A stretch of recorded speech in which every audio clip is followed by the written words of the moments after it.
नमस्कार दोस्तों, स्वागत करती हूँ आपका अपने चैनल सरस्वती टीचर्स क्लासेस में। तो यूपी टेट की तैयारी शुरू हो चुकी है और मैं आपको पूरा डीपली बताऊंगी ताकि समझने में आपको कहीं कोई प्रॉब्लम ना हो। आज हम हिंदी में जो हमारा टॉपिक होगा वो छंद होगा। छंद के बारे में हम लोग पढ़ेंगे। आप सब ने तो छंद की बहुत ही वीडियो देखी होंगी, दोहा, सोरठा, चौपाई, कुंडलिया, रोला और हरिगीतिका का।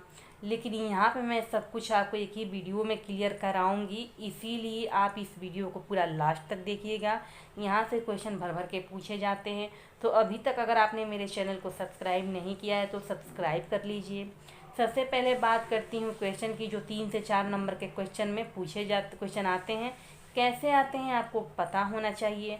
गति क्या होती है, तुक क्या होता है, यति क्या होता है, ये सबसे ज़्यादा आता है। एक तो यही पूछता है कि पद का व्याकरण किसे कहते हैं। क्वेश्चन में पूछ देता है कि पद का व्याकरण किसे कहते हैं।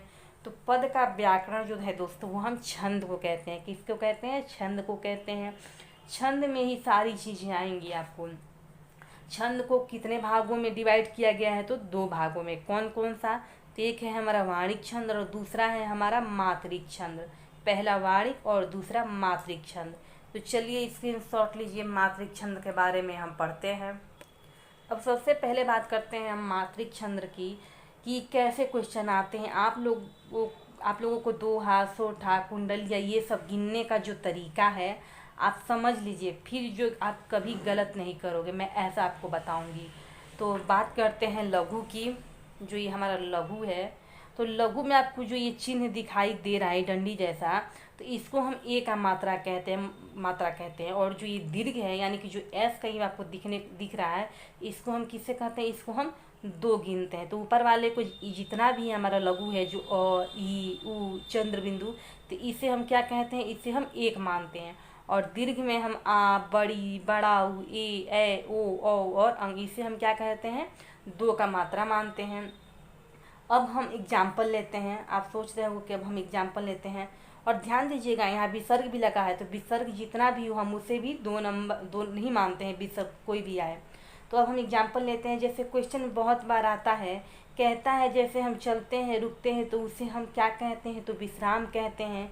जब भी हम चलते हैं और रुकते हैं तो उसे हम क्या कहते हैं? विश्राम कहते हैं। और पढ़ते वक्त रुकते हैं तो उसे हम गति कहते हैं। तो यति, गति, तुक, ये क्या है? ये तीनों आते हैं। ओके, अब बात करते हैं हम किसकी? यति की। बीच में रुकना, पढ़ते समय विराम। जब भी हम यति की बात करें तो बीच में रुकना, पढ़ते समय विराम को हम यति कहते हैं। मतलब पद को पढ़ते समय बीच में सांस लेना या विराम करना, हम क्या कहते हैं? उसको यति कहते हैं। अब आप सोचते होंगे कैसे? तो जय हनुमान ज्ञान गुरु सागर। अब यहाँ पे हम रुक गए ना, सांस लिए या फिर थोड़ा विराम किए। अब इसके बाद ही तो अब हम दूसरी लाइन को पढ़ेंगे। जैसे जय कपीस तिहु लोक उजागर, हम सांस लेने के बाद ये क्या किए? दूसरी लाइन को हमने शुरू किया, तो इसी को हम विराम कहते हैं, यानी कि यति कहेंगे इसी को। चलिए अब हम गति के बात करते हैं कि गति क्या होती है। तो पढ़ने के समय जो लय है, जैसे हम पढ़ रहे हैं जय हनुमान ज्ञान गुरु सागर, तो जो ये लय है हमारा, इसी को हम क्या कहते हैं? गति कहते हैं। याद रखिएगा, लय जो है वो पद में होता है, गद में नहीं होता। लय कभी भी होगा तो आपको पद में मिलेगा, गद में नहीं मिलेगा। ओके, तो यति, गति तो हमने पढ़ लिया। अब बात करते हैं हम तुक के बारे में कि तुक होता क्या है। ओके, तो चलिए तुक, तो इसमें दिया है कि अंतिम उच्चारण में जो मिलान, कह रहा है कि जो जब भी हम पढ़ते हैं कोई भी पद, तो जो लास्ट में जो हमारा शब्द मिलता है एक जैसा, उसी को हम क्या कहते हैं?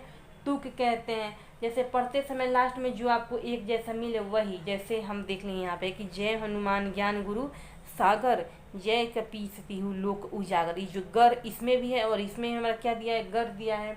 तो ये हमारा क्या हुआ? तुक हुआ। तो याद रखिएगा, लास्ट में मिलना चाहिए, वही हमारा क्या है? तुक है। ओके, चलिए अब बात करते हैं चौपाई की, जो बहुत ही क्या है? इजी है और एग्जाम में ये आता भी है। तो चौपाई जो है वो मात्रिक छंद है। प्रत्येक चरण में 16 मात्राएं होती हैं। मतलब एक चरण में इसकी 16 मात्राएं होती है। चरण जो है 4 भी हो सकते हैं। चौपाई में अगर उदाहरण की बात करें तो गिनना आना चाहिए, इसीलिए आपको दीर्घ और लघु का ज्ञान होना जरूरी है। तो अब हम इसको बताते हैं आपको। तो पहले आप इस ध्यान दीजिएगा कि अभी ऊपर में भी हमारा कितना होगा, 16 होगा, और नीचे में भी कितना होगा, 16 होगा। तो सूरज फिर से है मुस्काया, ये मुस्कुराया नहीं है, यहाँ पे मुस और काया है, ये गलती से हमने कुराया लिख दिया था। कोयलिया ने गान सुनाया। तो अब हम ऊपर भी गिनेंगे तो हमारा 16 होगा, और नीचे भी गिनेंगे तो हमारा कितना होगा, 16 ही होगा। तो देखिए कैसे, तो जो हमारा ये सू है, ये बड़ा ऊ है, तो ये हमारा एस यानी कि 2 हो जाएगा।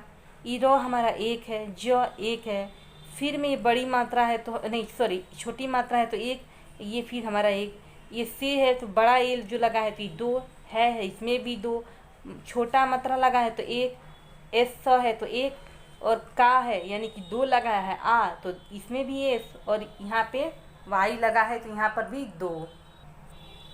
तो इस तरह हमारा जब गिनेंगे तो कितना होगा, 16 होगा। आप गिन के देख लीजिए। तो जब भी हम गिनेंगे, जब भी हम करेंगे तो हमारा ऊपर भी 16 होगा, और नीचे वाले लाइन में भी कितना होगा, 16 होगा। जैसे हमने ऊपर वाला गिना है, आप नीचे वाले में गिन के कमेंट करके हमें बताइए कि क्या 16 आ रहा है। अगर आ रहा है तो हाँ, ये आपको गिनने आ गया है। तो याद रखिएगा कि ऐसे ही जब भी हम गिनेंगे तो हमारा कितना आना चाहिए, 16 आना चाहिए, क्योंकि एक लाइन में हमारा 16 ही चाहिए। 17 होगा तो गलत होगा, 15 होगा तो गलत होगा, अगर 16 है तो हमारा क्या है, चौपाई है। चलिए अब बात करते हैं सोरठा के बारे में। सोरठा जो होता है वो दोहा का क्या होता है, उल्टा होता है। याद रखिएगा कि एग्जाम में पूछ देता है कि दोहा का उल्टा कौन है, तो सोरठा। सोरठा का उल्टा कौन है, तो दोहा है। तो सोरठा जो है वो हमारा क्या है, मात्रिक अर्धसम छंद है, और इसकी जो मात्राएं होती हैं वो क्या होती हैं, 11-13 में होती हैं। कितनी होती हैं, 11-13 में, यानी कि पहला और तीसरा 11 होता है, और दूसरा और चौथा कितना होता है, 13 होता है। अब आप सोचते होंगे कि कैसे, तो देखिए हमारा यहाँ पे 4 दिया है। जो सुमिरत सिद्धि होए, गन्नाए करिबर बदन, करहूँ अनुग्रह सोई, बुद्धि राशि शुभ गुण सदन, दिया है ना। तो जो यहाँ पे है, तो बस आप इतना याद रखिएगा कि पहला और तीसरा जो है वो हमारा 11 होगा, और दूसरा और चौथा 13-13 का होगा। बस ये पहला, दूसरा, तीसरा, चौथा, तो पहला और तीसरा 11-11, दूसरा और चौथा हमारा 13-13। नोट में बस आप इतना याद रखिएगा कि दोहा सोरठा का उल्टा होता है, या फिर सोरठा दोहा का उल्टा होता है। चलिए अब दोहा पे चलते हैं। दोहा जो होता है वो मात्रिक अर्धसम छंद है, और इसकी मात्राएं जो होती हैं वो पहले और तीसरे मतलब 13-11 की होती हैं। ऐसे आप समझो, सोरठा में अभी भी हम पढ़े हैं कि 11-13, और इसमें हमारा 13-11 होगा। पहले और तीसरे में 13, दूसरे और चौथे में यानी कि 11 होगा। जैसे मैंने बताया आपको 1 2 3 4, पहले और तीसरे में हमारा 13 होगा, और सोरठा में पहले और तीसरे में हमारा 11 होता था, लेकिन यहाँ पे 13 होगा। दूसरे और चौथे में हमारा इसमें 11 होगा। ओके, अब आप सोचते होंगे कैसे, तो मेरी भाव बद हरो, दिया है ना, हरो राधा नाग रिसोई, जा तन की झाई पर श्याम हरित दुति होई। कह रहा है कि इसमें आप कैसे समझोगे कि 11-13 है, तो देखिए कैसे है।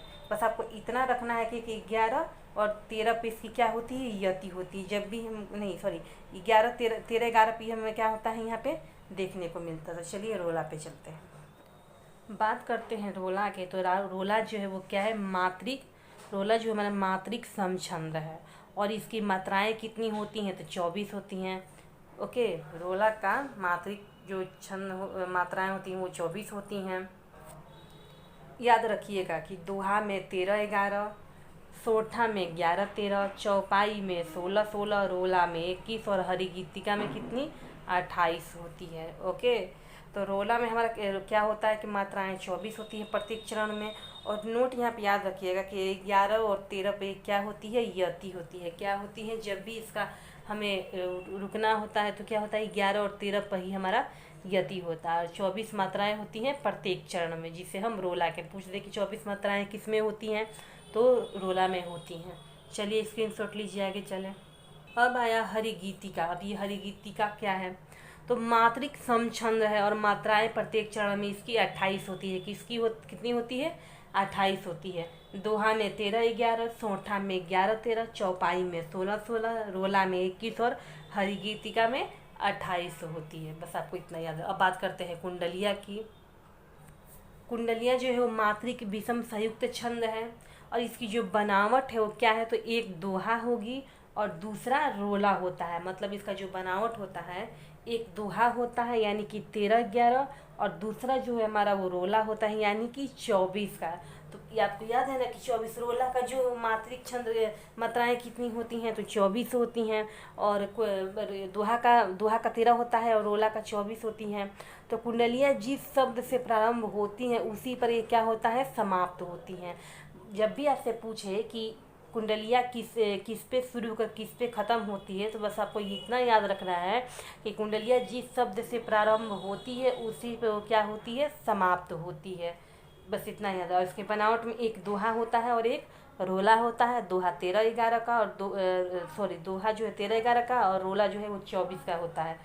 हो गया। तो ये हमारा कुंडलिया था। तो बस आप इतना ध्यान रखिएगा कि बस आपको दोहा जो होगा वो 13-11, सोठा जो होगा वो 11-13, चौपाई 16-16 की और रोला 21 की, हरी गीतिका 28 की और कुंडलिया 24 की होती हैं। बस आपको इतना याद रखना है। इस वीडियो में मैंने आपको पूरा क्लियर डीपली से बताया, अब आप कहीं भूलोगे भी नहीं। तो अगर आपको हमारी वीडियो अच्छी लगी हो तो ज़्यादा से ज़्यादा शेयर और सब्सक्राइब करिए। मिलते हैं नेक्स्ट वीडियो में। Thank you so much.